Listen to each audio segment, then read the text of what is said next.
Mon nom est David Miljour, je suis fondateur et directeur général de Dose Culture.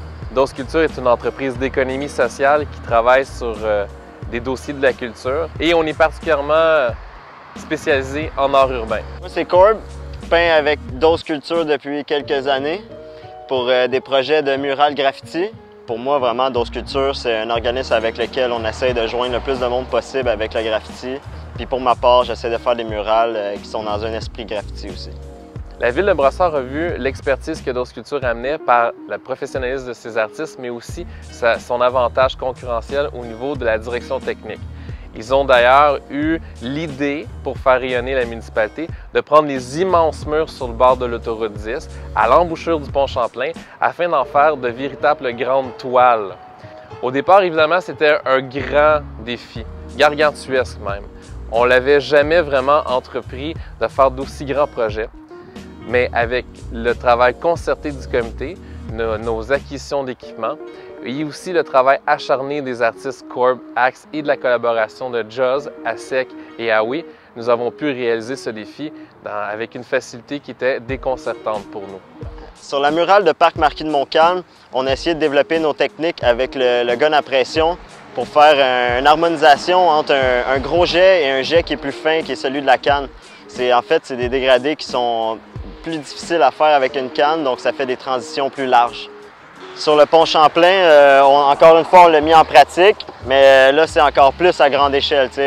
Une ligne de 1 pied, ça équivaut à un mini-point sur une feuille de papier. Donc, il faut vraiment penser en termes de grandeur, puis de largeur, puis de grands mouvements là, avec le corps pour faire des grandes lignes, là, des grands effets. Mais la majorité a été faite à canette, par exemple. C'est vraiment le fond qui a été travaillé avec la technique qu'on a développée au Parc Marquis de Montcalm.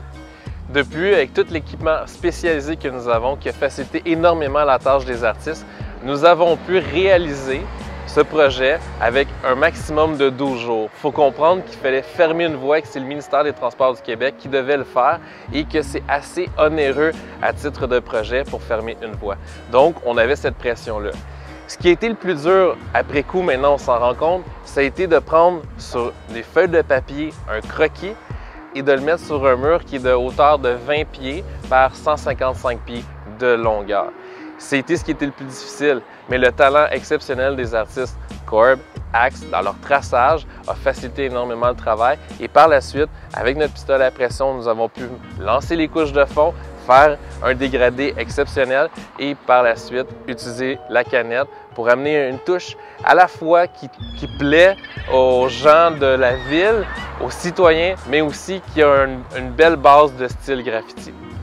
En fait, un mur comme ça, je pense que c'est jamais vraiment fini, surtout pour ceux qui l'ont fait. À chaque fois, on repart. C'est sûr que oui, quand on parle en termes de grosseur, il y a des espaces qui n'ont rien, mais ça fait partie de la composition de la murale. Ça ne peut pas être compact tout le temps, mais c'est ça, quand on le regarde, on voudrait toujours rajouter des détails, rajouter des personnages. C'est la vie. Par conséquent, on est très fiers de réaliser une murale en 2 volets à l'embouchure d'un des ponts les plus utilisés au monde, où 150 000 véhicules y passent à chaque semaine. Au début, ce projet-là, on trouvait qu'il était énorme. On avait même planifié beaucoup trop de journées, puis on s'est rendu compte qu'avec notre efficacité, mais aussi une débrouillardise assez adaptative de nos artistes, on peut maintenant faire ce type de projet-là au moins 1 fois, 2 fois par année, et même on pourrait faire des projets encore plus grands. Et on serait de plus en plus dans notre zone de confort. Chaque jour, on travaille avec les idées brillantes et créatives de nos artistes, mais on fait en sorte également d'apprendre sur nos moyens, nos capacités, puis on peut rêver à mieux pour l'avenir.